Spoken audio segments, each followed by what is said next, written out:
chegou o Rodrigo já. Ô, Rodrigo, Olá, tudo bem? Boa tudo bem? noite. Boa noite, Vanice. Boa noite a todos. Estamos chegando, o pessoal está começando a chegar, Rodrigo. Legal. Enfim, estava eu dizendo aqui aos nossos convidados que essa é a nossa terceira live do PG10, né, do Centro de Estudos da Procuradoria-Geral do Município. Queria agradecer a tua participação, Rodrigo, que prontamente aderiu aí ao convite. É um prazer para a gente. Você que eventualmente não conheça, eu tenho brincado com os colegas antes, você que mora em outro planeta, que mora numa ilha deserta, né? Você que mora numa ilha deserta e não conhece o professor Rodrigo Brandão, o Rodrigo Brandão é mestre e doutor em Direito pela UERJ, também é professor da mesma universidade na graduação e na Estrito.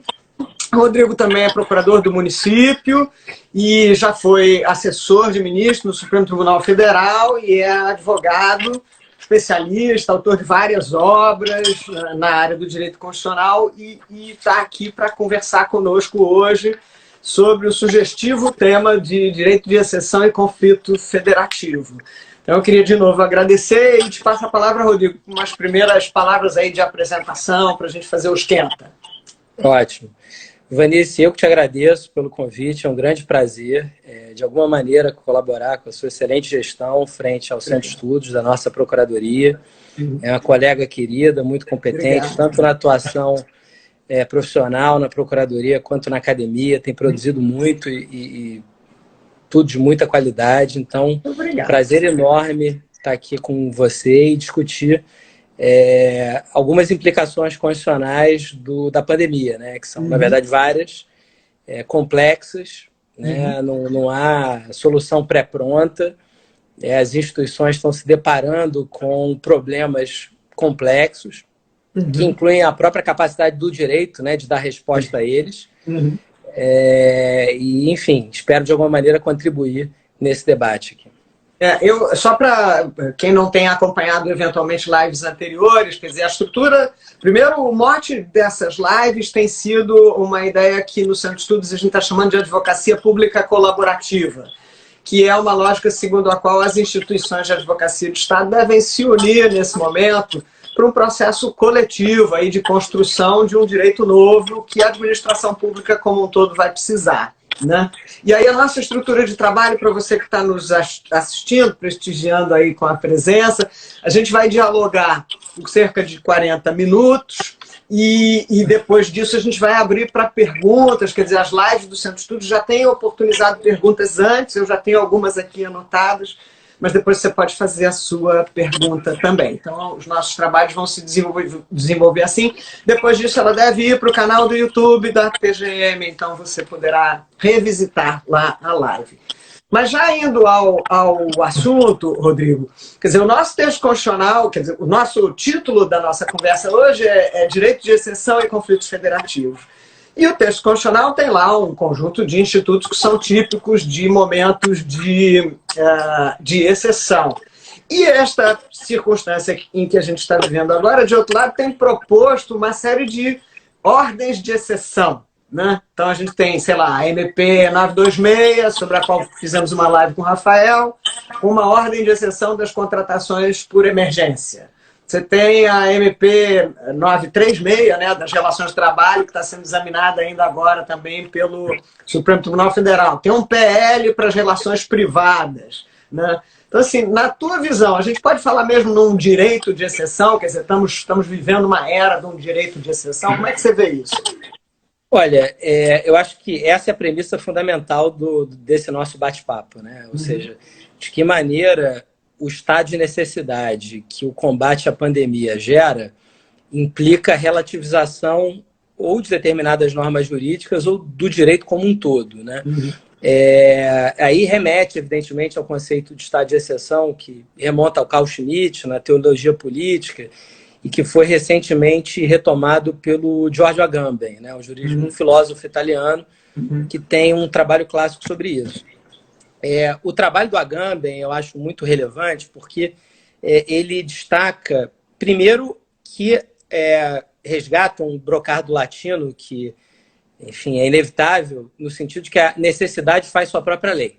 Ou seja, a necessidade se impõe sobre o direito. Né? Ninguém vai aqui imaginar que o direito pode se contrapor à necessidade de combate à pandemia, que é uma questão efetivamente de calamidade pública e de preservação da vida e da saúde das pessoas, que é a própria razão de ser do direito. Então, é evidente que o direito precisa adaptar a sua aplicação à proteção da saúde e da vida das pessoas. Agora, a adoção de um conceito puro de estado de exceção, no sentido da suspensão de toda a ordem jurídica por razões de necessidade, me parece indevido.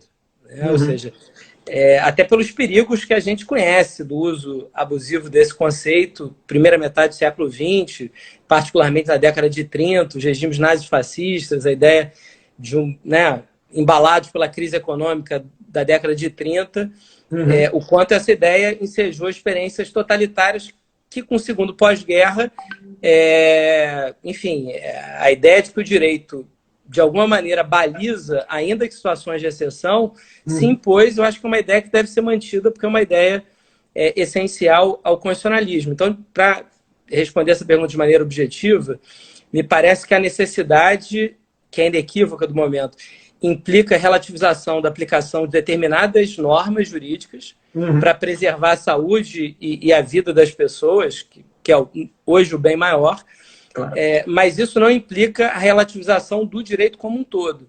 E o direito brasileiro tem diversos instrumentos que são exatamente para lidar com momentos de crise.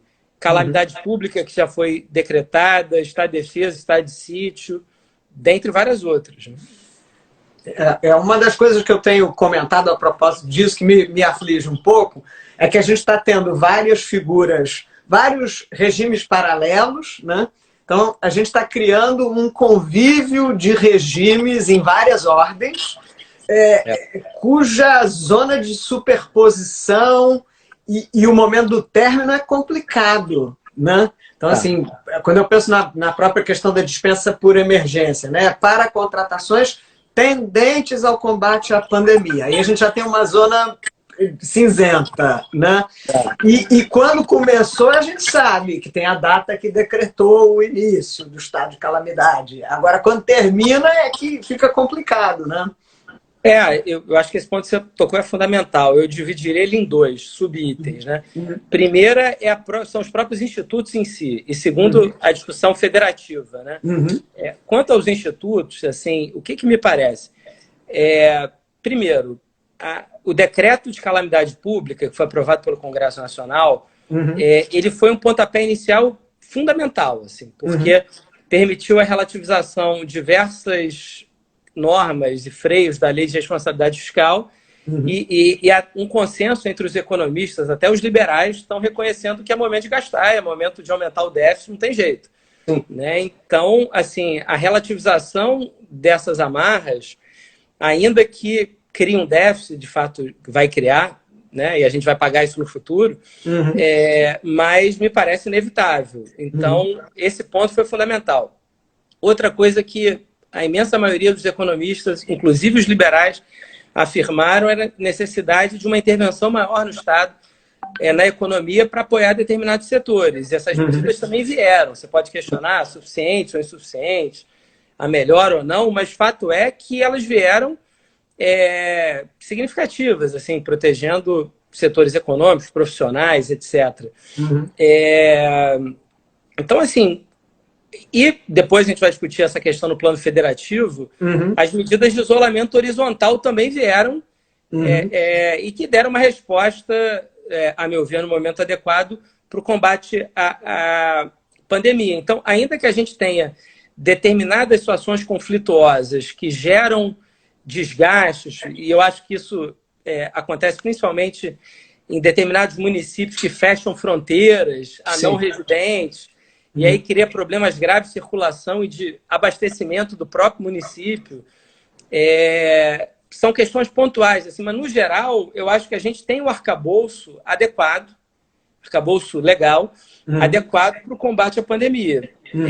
E, né, já seguindo, eu sou totalmente contrário, me parece inconstitucional, não só inoportuno, mas inconstitucional, um estado de sítio, a eventual decretação do estado de sítio. Uhum. Eu acho que estado de sítio é consenso nos constitucionalistas, a última ratio, né? Uhum. É a situação mais grave que tem de crise. Uhum. E as medidas que podiam ser adotadas e que são importantes no estado de sítio, são importantes para o combate à pandemia, já foram adotadas. Uhum. Né? Uhum. E me parece até contraditório do presidente da República, que tem adotado uma postura que é diferente da maioria dos governadores, do prefeito, né? Os prefeitos e governadores tendem a, por assim dizer, adotar medidas mais drásticas de combate à pandemia e não minimizar os seus efeitos, que, por um lado, dissesse que é uma gripezinha e, por outro, decretasse o estado de sítio. Ou seja, parece um Uma pouco contradição em contraditório. termos. Não que fosse tanto estranhar, né? Mas, enfim, considerada a atribuição subjetiva que você traçou. Mas, enfim, seria efetivamente uma medida muito contraditória.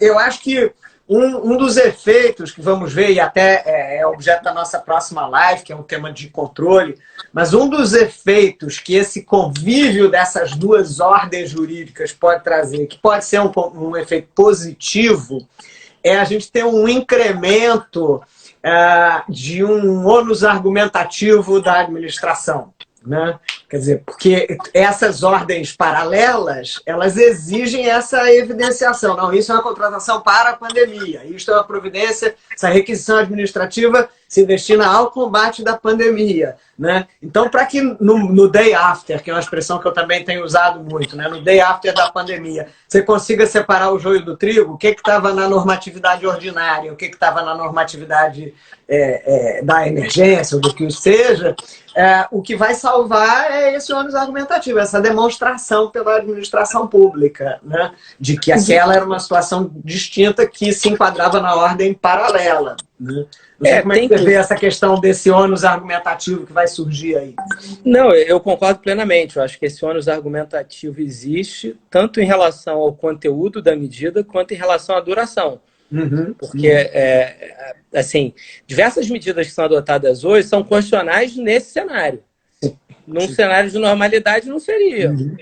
Né? Isolamento vertical, as pessoas mal podem sair de casa, não podem desenvolver atividades econômicas lícitas. Isso, numa situação normal, é evidentemente inconstitucional. Né? Mas nesse cenário que a gente vive, não é. Né? Então, eu acho que esse ônus argumentativo existe. No sentido. E, aliás, a medida provisória que foi editada, acho que é a 926, tem que alterou a lei, aquela lei de fevereiro, a lei federal. Tem até o número aqui, depois eu posso... 13979. 13979, eu sou horrível para números. Eu também sou, porque essa eu já falei muito, aí ficou na cabeça. É a própria. Eu lembro a data, 6 de fevereiro de 2020.